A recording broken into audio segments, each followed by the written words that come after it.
Salut tout le monde, très urgent. Aujourd'hui, vendredi 25 juillet 2025. Incroyable. Selon les journaux soft, que l'ancien premier ministre Dr Choguel Kokala Maïga aurait détourné 1,8 milliard. C'est écrit partout, hein. Voilà. Fin de suspense. L'ancien premier ministre va devoir s'expliquer dans les jours à venir devant la justice dans deux affaires distinctes en cause de près de 1,8 milliard de francs CFA. Quand j'ai vu ça, ils ont partagé ça partout. Choguel a détourné de l'argent. Choguel Maïga a détourné. Vous vous rappelez bien, le mois de janvier passé, c'est les mêmes journaux soft là qui a publié, et je pense décembre, hein, que Choguel a détourné 35 millions. Choguel même peut donner 35 millions à un mendiant. Ils ont dit d'abord que Choguel a détourné 35 millions. Après, ils sont sortis dire que Choguel a détourné 800 millions. Après, aujourd'hui, on voit aussi 1 milliard. Donc, chaque jour, il détourne. Choguel n'est plus premier ministre bientôt 1 an. Choguel n'est plus premier ministre bientôt 1 an. Pourquoi maintenant? C'est maintenant que vous allez faire sortir ces choses-là. Pour que Choguel se taise, ou bien Choguel va partir en prison. C'est une façon. Ça c'est le chantage. Le dénigrement. Quelqu'un qui a honoré le Mali devant les Nations Unies. Voilà l'homme noir, hein? Voilà l'homme noir. On tue nos héros. Et après on pleure. Aujourd'hui, certains croient même à ce que les bêtises que cette transition est en train de faire, hein? Surtout Assimi Goïta. Et je vous dis une chose, ce n'est pas tous les militaires. La transition malienne, tous les Maliens doivent soutenir cette transition. Il y a 3 personnes qui sont mauvaises dans cette transition. Assimi Goïta, Modibo Kone et le premier ministre Ablaye Maïga. Ce sont les trois médiocres qui sont toujours dans les sales coups. Les autres militaires sont bons. Ça, il faut le dire. Maintenant, ils sont en train de parler de 1,8 milliard. D'abord, il y a eu des détournements de 16 milliards. La tante de Assimi Goïta a reçu 16 milliards pour les trafics ferroviaires. Ça, c'est la tante de Assimi Goïta. Madame la ministre des Transports. C'est la tante de Assimi Goïta. On lui a donné 16 milliards pour réparer les routes. À des cailles à Bamako, là, on ne peut même plus regarder l'état de la route. 16 milliards sont partis en fumée. Vous n'allez pas faire des enquêtes sur ça. Hein. On a donné entre 6 et 12 milliards pour acheter des groupes électrogènes, pour qu'il y ait l'électricité au Mali. Le mari, Sanogo, M. Sanogo, le mari de la sœur de Ablaye Maïga et certains autres opérateurs ont détourné l'argent des groupes électrogènes. Le beau-frère de Ablaye Maïga a fui le Mali pour aller à Abidjan en Côte d'Ivoire. Il s'appelle Sanogo. Il n'y a aucun Malien, je peux lever ma main, personne ne peut dire. Il n'y a pas plus voleur que vous-même. Vos parents sont là-bas, ils sont en train de voler. Même le procureur de la Cour suprême a fait une déclaration que 80 milliards ont été détournés dans cette transition. Voici la vidéo et tout ce que moi j'ai dit, tout est documenté ici.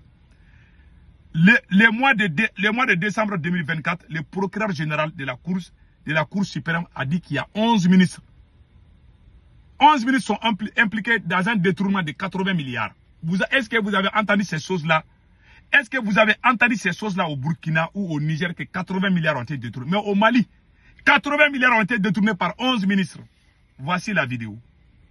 Une quarantaine de personnes, dont 11 anciens ministres des Affaires, qui font ressortir un détournement d'environ 80 milliards de francs CFA. Écoutons cet extrait du procureur général de la Cour suprême au micro de Garibou Pirou. La dizaine d'affaires qui, depuis 2021, qui nous a occupés, concerne dans leur majorité les infractions, n'est-ce pas, relevant de la catégorie de la délinquance économique et financière en termes de faux, d'usage de faux, d'atteinte aux biens publics, de corruption, de blanchiment de capitaux, de favoritisme, de prise illégale d'intérêt et la complicité active et passive de ces infractions. Il y a au moins 80 milliards n'est-ce pas, de préjudice subi par l'État. Mais c'est au bout du procès qu'on va arriver à des certitudes. Pour le moment, les tendances qui se dégagent, c'est que les affaires que nous avons eu à traiter, n'est-ce pas, touchent environ une hauteur de 80 milliards de francs CFA au préjudice de l'État. Par rapport au nombre de personnes inculpées, il faut compter au moins 40 personnes qui sont inculpées, dont 11 ex-ministres. Voilà. Quand Choguel Maïga était Premier ministre, il a poussé Assimi Goïta d'arrêter les voleurs. Assimi a refusé parce qu'il y a certains parents de Assimi Goïta qui sont impliqués. Et vous avez entendu ça. Ça, c'est pas encore fini. L'oncle de Assimi Goïta, Nango Dambélé. Nango Dambélé, les cotonculteurs ont organisé des marches pour demander la démission de l'oncle de Assimi Goïta. Voici la vidéo. Écoutons cela. La culture du coton devient de plus en plus difficile au Mali. C'est le constat des acteurs.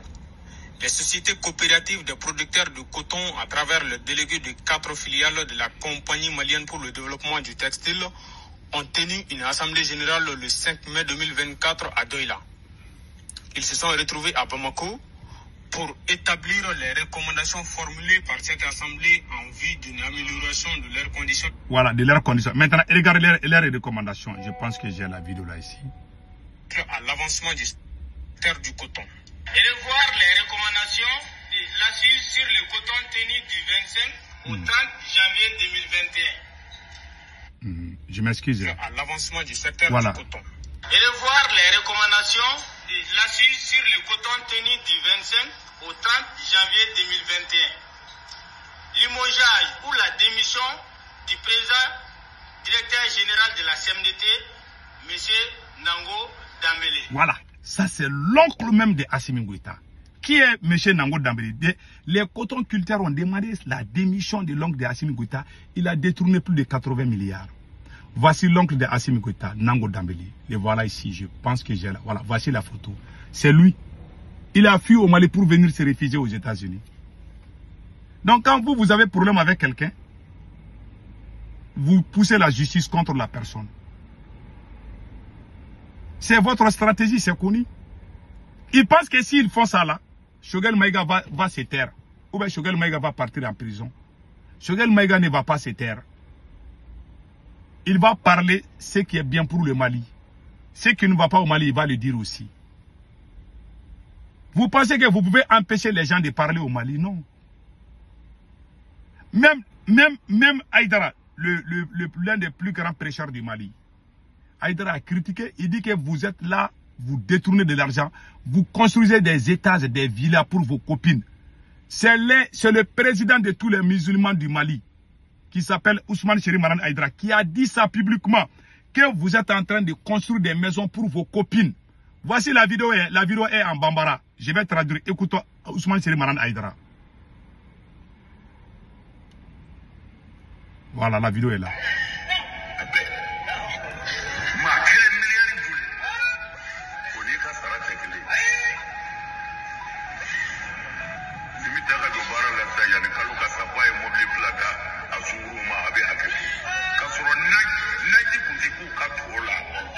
Voilà. C'est Ousmane Chéri Maran Haïdara. Il dit que mais dans cette transition, quelqu'un est nommé ministre quelques jours seulement, il va commencer à construire des étages pour sa copine, sa maîtresse. C'est le président de tous les musulmans du Mali, le président du Haut Conseil islamique, Ousmane Chéri Maran Haïdara. C'est son garçon qui a marié la dame burkinabé là. Voilà. Il y a une burkinabé qui a été mariée à un prêcheur malien. C'est le papa. C'est le beau-frère, c'est le beau-père de Damila. Je pense que c'est Damila Diallo, la dame burkinabé là, qui a été mariée au prêcheur malien. C'est lui, c'est son père. Donc, c'est le beau-père de Damila qui parle comme ça. Qui dit que ces gens-là, ces militaires-là, ne font que courir derrière les fesses. Il n'a jamais parlé comme ça. Hein. Moi, je parle, parce que les gens n'aiment pas la vérité. Moi, je ne parle pas, je parle avec des preuves. Hein. Tout est documenté chez moi. J'ai des archives, j'ai tout. Écoutons les restes.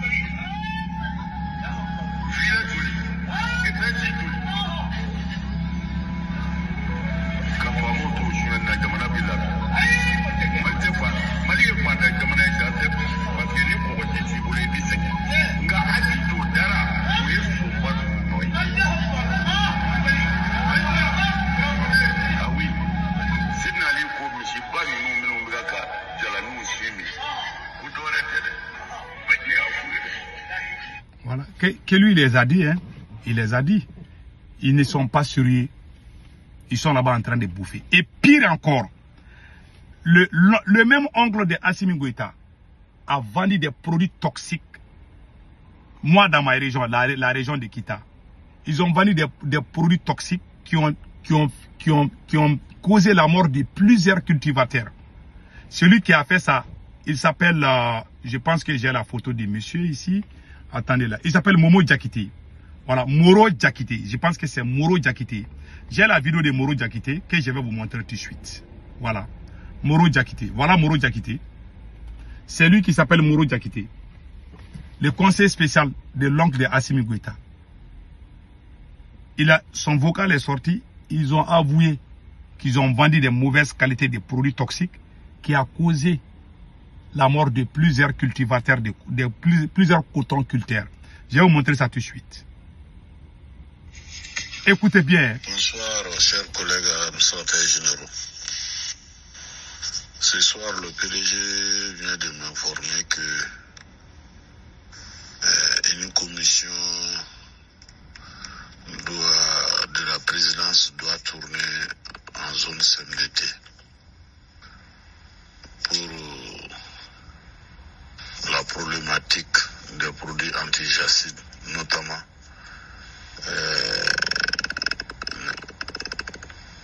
les produits de la campagne écoulée. Parce que pour le décret de dérogation cette année, il y a eu trop de problèmes comme on vous l'a dit. Donc à la présidence, au secrétariat général de la présidence, on pense que dans la filiale Ouest Kita, il y a eu mort d'hommes à cause des produits antijacides. Vous avez entendu? Les techniciens avaient bien préparé le dossier, le président était d'accord. Entre-temps, cette information lui a été donnée. Bon, lui, il est confus, est-ce qu'il faut signer le décret ou pas? Voilà. Donc, ils ont mis en route, ils veulent mettre en route une commission dont la CMT doit faire partie. Probablement, moi, je ferai partie de la commission pour sillonner toutes les filiales et probablement demander si les producteurs ont rencontré des problèmes de toxicologie ou pas. Bon, au cours de cette mission, l'inquiétude du PDG, comme on n'a pas eu la dérogation cette année, c'est de ne pas montrer les produits de la présente campagne. Vous avez entendu ça? C'est de ne pas montrer les produits de la présente campagne. Parce que c'est ça qui a tué les gens. Qui a dit ça? C'est l'oncle de Assimi Goïta, Nango Dambélé, qui a dit à son conseil de dire aux cultivateurs. Donc ils sont allés dans les villages pour corrompre les cultivateurs. Ceux qui ont perdu leurs parents, on les corrompt pour leur dire de ne pas dire qu'ils ont perdu leurs parents. Voilà ce qui se passe au Mali. Et vous parlez qu'on est en train de construire un nouveau Mali. C'est pas comme ça. La stratégie de Assimi Goïta est d'imposer une dictature sanglante, empêcher tout le monde de parler librement. Comme ça, eux et leurs copines. Au moins, si Assimi Goïta travaillait, c'est nous-mêmes qui allons dire aux gens de ne pas critiquer Assimi Goïta. Si Assimi Goïta travaillait honnêtement et sincèrement, moi-même, j'allais dire aux gens de ne pas critiquer Assimi Goïta. Mais les gars n'est pas honnête. Il a sa maîtresse. Voici la maîtresse d'Assimi Goïta. C'est elle qui a tous les marchés. Des marchés de 80 milliards. Tous les marchés du Mali, c'est pour cette dame. Vous avez vu ça dans quel pays? Vous avez vu ça dans quel pays? Et vous voulez qu'on avance? On n'ira jamais nulle part avec ça. Donc, toutes ces choses qu'ils sont en train de montrer, c'est de la pure diversion. C'est pour que Choguel se taise et puis ils vont commencer. Il ne veut pas que quelqu'un parle. Vous avez vu dans quel pays où personne ne parle? Même dans ta famille, tu maries ta femme te contredit un jour, non? Celui qui ne veut pas que sa femme le contredise va faire plusieurs divorces. Tu vas marier plusieurs différentes femmes parce que tu vas divorcer. Même tes enfants, c'est-à-dire que tes enfants souvent, ils sont en désaccord avec toi. toi, tu vas être roi. La seule chose qui est parfaite, ça c'est Dieu. Vous n'êtes pas Dieu, oui. Vous êtes des êtres humains. On vous accompagne avec des conseils, souvent des conseils, des critiques constructives. Quand il a dit que vous faites ça, c'est pas bon, alors automatiquement tu es leur ennemi. C'est très grave, hein? Que Dieu protège le Mali. Donc Choguel Kokala Maïga dort bien, il est à l'aise. Vos histoires comme ça là, c'est des enfantillages quoi. Ça ne l'annule pas. Vous avez bafoué cette justice malienne, je vous dis. Taïrouba a insulté Choguel. Vous n'avez rien fait. Celui qui aime son père et sa mère ne va jamais accepter, ne va jamais pousser quelqu'un à insulter le papa des autres. Si vous faites ça, ça veut dire que vous n'êtes pas béni. Ouais, depuis que vous avez commencé ces conneries-là, le Burkina nous a dépassé, le Niger nous a dépassé, tout le monde nous a dépassé. On est devenu la risée de tout le monde. Payer les gens pour mentir. Ah, partout il y a mensonge. Hein. Celui qui dit la vérité, on pense que tu es l'ennemi du Mali. Nous, on ne changera pas. On ne cherche pas les j'aime ni les partages. On va dire, on va laisser ça dans l'archive. Un jour, nos vidéos vont refaire surface et les gens vont dire que pourtant ils avaient dit hein, que Dieu bénisse l'AS.